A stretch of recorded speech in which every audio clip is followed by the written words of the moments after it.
지금 영상을 보면 엄청난 토사가 덮치고 있는 화면 우측의 저 빨간색 건물, 바로 이 건물이 아이유의 전 소속사 로엔 엔터테인먼트의 사옥입니다.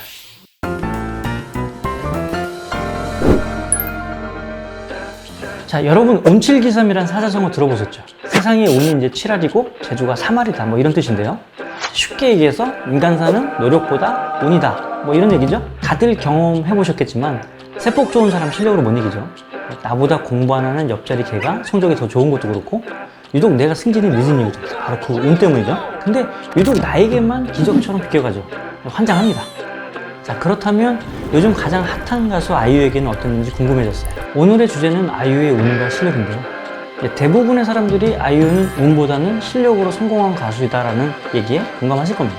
그럼 과연 아이유가 2008년 데뷔 당시부터 2010년 좋은 날로 대박 가수가 되기까지 운이라는 것은 어떻게 작용했는지 대부분의 사람들이 몰랐던 그 얘기들을 지금 시작해 보도록 하겠습니다. 자, 먼저 아이유의 운을 얘기하기 전에 재주에 대해서 얘기해 보겠는데요. 자, 긴 얘기하지 않고 가온 차트 데이터를 가지고 딱 정리해 볼게요. 자, 아이유 스트리밍 데이터를 분석을 해보면요. 발매했던 곡 중 지금까지 가온 차트 400위 안에 들었던 곡은 총 68곡인데요. 자, 이 68곡의 스트리밍 횟수를 다 합치면 무려 31억 2238만 6084회입니다. 뭐 이 숫자에 대해서 이제 감이 잘 안 오실 텐데요. 여러분의 이해를 돕기 위해서 설명을 좀 드리면 2020년 한 해 1억 이상 스트리밍을 기록한 곡이 30곡 남짓돼요. 그걸 감안하면 31억 이상 스트리밍은 정말 대단한 기록이라고 볼 수 있는 거죠. 단순히 한두 해 반짝하는 가수들은 도저히 따라갈 수 없는 10년 동안 최정상의 자리를 지속적으로 지켜내야만 가능한 기록이라는 겁니다. 이제 좀 감이 좀 오셨나요? 뿐만 아니라 더 재밌는 데이터가 있더라고요. 가온 스트리밍 주간 차트에서 1위를 한 아이유의 곡은 총 22곡인데요. 이 22곡이 1위를 한 기간이 무려 51주나 됩니다. 자, 이 데이터가 의미하는 게 뭘까요? 1년이 이제 52주잖아요. 그러니까 약간 과장을 하면 지난 10년 남짓 가요계 역사 중 대략 한 1년 정도는 아이유가 차트에서 1위를 하고 있었던 거다. 지난 10년간 가온 차트 주간 1위를 한 그 수많은 가수들 중에 10분의 1은 아이유였다. 뭐 이렇게 얘기할 수 있는 겁니다. 결국 아이유의 성과는 이미 레전드의 길로 접어들었다고 이제 데이터가 얘기를 하고 있는 거예요. 아이유의 기에 대한 설명, 이 정도면 될 것 같습니다. 자, 그렇다면 이제 아이유의 운에 대해서 본격적으로 얘기해 보겠는데요. 자신의 성공 비결이 무엇인가에 대한 무릎에 유독 운이 좋았다라고 얘기하는 가수 아이유. 그녀는 정말 겸손한 것일까? 아니면 진짜 운이 좋았던 것일까요? 먼저 그녀의 운이라는 것을 논하기 위해 처음 데뷔했던 2008년부터 라스트 판타지 앨범이 발매된 2011년 하반기까지를 시간대별로 보면서 몇 가지 흥미로운 얘기를 해볼 거예요. 먼저 아이유는 2008년 9월 로스트 앤 파운드라는 앨범으로 데뷔를 했어요. 당시 소속사인 로엔 엔터테인먼트가 야심차게 내놓은 신인 가수였는데 아쉽게도 반응은 신통치 않았죠. 그렇게 이제 흥행참패를 거두고 나서 2009년 4월에 두 번째 앨범 타이틀곡 부라는 곡으로 또다시 활동하지만 결과는 역시 그닥이었어요. 이렇게 2009년 초까지 별 주목을 못 받고 있던 아이유와는 별개로 비슷한 시기에 연예계뿐만 아니라 대한민국 사회 전반에 엄청난 파장을 일으킨 사건 하나가 터지죠. 이름하여 장자연 사건인데요. 자, 그 당시뿐만 아니라 아직까지도 끊임없이 논란이 되고 있는 사건입니다.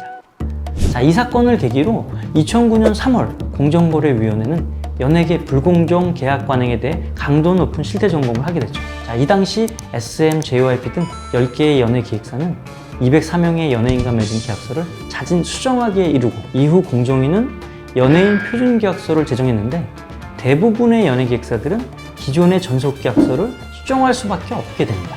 자, 참고로 이때 나온 표준 계약서에 이제 전속 계약 기간 7년이라는 개념이 있는데 이게 지금까지 업계에 관행이 되고 있는 거예요. 사실 이제 몇몇 기사에서 보면 정부가 제정한 표준 계약서는 강제 사항이 아니라 효력이 없다라고 주장하기도 하는데요. 물론 이제 권고 사항이기 때문에 표준 계약서를 꼭 사용하지 않아도 돼요. 하지만 이게 소송으로 진행되었을 때는 얘기가 좀 달라지죠. 법원은 이런 정부의 가이드라인을 기준으로 판결할 가능성이 굉장히 높아요. 그렇기 때문에 표준 계약서는 이제 너무 중요하다고 할 수 있겠죠. 자, 그래서 당시 대기업 계열사였던 로엔 엔터테인먼트도 전속 계약서를 일괄적으로 수정할 수밖에 없었겠죠. 추측건데 2009년 하반기나 이제 2010년 상반기에는 아이유 전속 계약도 아이유 측에 유리한 내용으로 조정되었을 거예요. 자, 신기하게도 계약서 수정 이후인 2010년부터 아이유가 발매하는 앨범들이 성과를 거두기 시작해요. 2010년 6월 디지털 싱글 잔소리가 이제 음원 차트를 휩쓸면서 대박 가수로서의 포텐을 터뜨리기 시작했고, 잔소리를 성공시켰던 김이나 이민수가 의기투합해서 준비한 명곡이죠.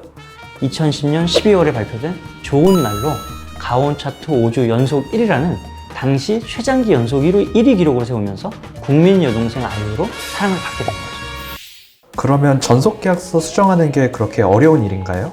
사실 연예인 전속계약서란 게 이제 연예인과 소속사 간 되게 예민한 부분이기 때문에 이제 중간에 수정을 해준다든가 뭐 이런 게 사실 거의 불가능한 일이에요. 그리고 이제 수정을 했더라도 분명 한쪽은 이제 유리해지고 한쪽은 이제 불리해지는 상황이 되기 때문에 이제 좋은 분위기에서 이제 수정되기도 쉽지 않고. 그런데 이제 아이유 같은 케이스는 이제 본인은 이제 음악만 열심히 했어. 근데 뭐 이런저런 이유로 갑자기 이제 저절로 이제 전속계약이 이제 나한테 좋게 수정이 된 거죠. 그래도 뭐 그거와 상관없이 또 열심히 했어. 근데 계약서가 수정이 되고 나서 이상하게 이제 일이 잘 풀리네? 그러니까 기쁨이 2배네? 뭐 약간 이런 느낌이 된 거지.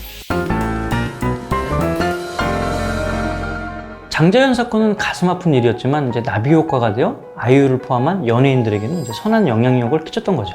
아이유란 가수는 정말 실력도 운도 좋은 가수겠구나 라는 생각이 이제 이때 들었어요. 저는. 이후에도 아이유는 음악 업계뿐만 아니라 광고계에서도 일약 스타덤에 이제 오르게 되죠. 2011년에는 TV를 틀면 그냥 광고에서 이제 아이유가 계속 나왔어요. 이렇게 꽃길만 걸으면 될 것 같은 2011년 여름에 또 한 번 아찔한 사건이 벌어지는데, 기억하실지 모르겠는데 2011년 여름은 유난히도 서울 지역에 집중호우가 많이 발생되었는데요. 그해 7월 27일 오전 8시경 아찔했던 그 사건, 우면산 산사태가 일어났죠. 이 사건은 사망자 69명, 실종자 8명을 기록한 서울 지역 최악의 산사태로 기억되고 있는데요. 지금 영상을 보면 엄청난 토사가 덮치고 있는 화면 우측의 저 빨간색 건물, 바로 이 건물이 아이유의 전 소속사 로엔 엔터테인먼트의 사옥입니다. 자, 이후 당시 산사태 피해를 입은 로엔 엔터테인먼트 사옥 사진이 있는데 그 당시 현장이 얼마나 참혹했는지 가늠할 수 있어요. 그리고 이제 아이유 노래 중에 있잖아 락 버전이라는 곡이 있거든요. 그러니까 이 곡의 이제 뮤직비디오를 보면 아이유가 이제 막 치어리더 복장을 하고 막 이렇게 춤을 추는 장소가 있어요. 그곳이 바로 어디냐면 이 산사태로 휩쓸려고 한 로엔 엔터테인먼트 지하 연습실이었던 거예요. 아마 제가 생각하기에는 이 뮤직비디오가 이제 아이유 뮤비 중에서는 가장 저예산으로 찍은 걸 거예요. 왜냐면 이제 뒤에 나오는 백댄서 4명 뭐 인건비하고 카메라 뭐 한 2대 정도, 그 다음에 뭐 편집비 정도 해서 제가 생각하기에는 한 300만 원 정도 아마 찍었을 거야. 그래서 이런 걸 보면 아무리 아이유라고 해도 이제 신인 시절은 이렇게 빠듯하고 이제 힘들게 활동했겠구나, 뭐 그런 생각이 좀 드는 거죠. 자, 그리고 산사태가 일어난 시각이 오전 8시경. 자, 이 시각은 로엔 엔터테인먼트 내 임원회의가 개최되는 시간이기도 했어요. 자, 그런데 놀랍게도 로엔 엔터테인먼트는 산사태가 일어나기 바로 한 달 전에 지금의 삼성동 사옥으로 이전하게 되죠. 만약 사옥 이전하지 않았더라면 그 시간 로엔 엔터테인먼트 임원회의에 참석하는 주요 임직원들은 아주 큰 변을 당할 수도 있었던 것이고, 아이유뿐만 아니라 당시 로엔 엔터테인먼트의 주력 사업인 멜론 서비스도 심각한 타격을 입었겠죠. 아마 이 임원회의 때 조용철 PD도 참석했었을 때니까 아이유의 이후 활동에 큰 타격이 왔었겠죠. 아무 일이 일어나지 않아서 아무 일도 아닌 것 같긴 한데, 만약에 이 사고가 실제 일어났다고 생각만 해도 소름이 끼치는 일이라고 생각됩니다.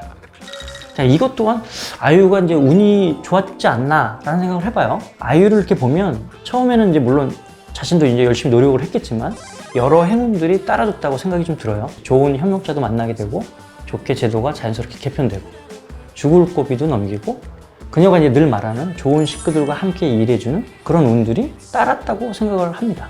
하지만 그 운에 연연하지 않고 본인의 영역을 더욱 넓혀가는데, 처음엔 가수 악기 연주에 치중했던 본인의 영역을 작사, 작곡 분야에 넓혀갔고, 연기에서도 두각을 보이면서 현 시대의 아이돌 가수가 갖춰야 할 거의 모든 분야에서 최고의 역량을 발휘하게 된 것이죠. 그러니까 처음에는 운칠기삼이었지도 모르는 아이유. 지금 아이유의 운은 얼마고 기는 얼마일까요? 그녀에게 따랐던 운을 하나씩 역량으로 바꿔가는 모습에 이제는 운칠기삼이 아니라 운삼기칠이 아닐까 하는 생각을 해봅니다. 총장님은 아이유의 성공 요인 중 딱 하나만 찍으라고 하면은 뭐였다고 생각하시나요? 여러 가지 당연히 성공 요인이 있었겠지. 근데 내가 봤을 때는 한 개만 찍는다면 아이유의 의리. 아이유의 의리 때문에 하늘이 좁고 지금의 반열에 올라가지 않았나. 그런 생각 좀 해봐. 정말 그동안 제가 받았던 상 중에 가장 기쁩니다. 너무 뜻깊고 정말 방에 잘 모셔둘 거예요. 그리고 사실 저는 그냥 저는 이지은이고 이렇게 다 합쳐서 아이유를 만드는 거거든요. 같이 고민하고 같이 정말 땀 흘려서 만드는 게 아이유라 여러분께서는 조금 생소하실지 모르겠지만 뒤에 계신 저의 너무나 귀한 사람들, 너무 소중한 팀원들을 소개하겠습니다. 박수 많이 부탁드려요. 네. 감사합니다.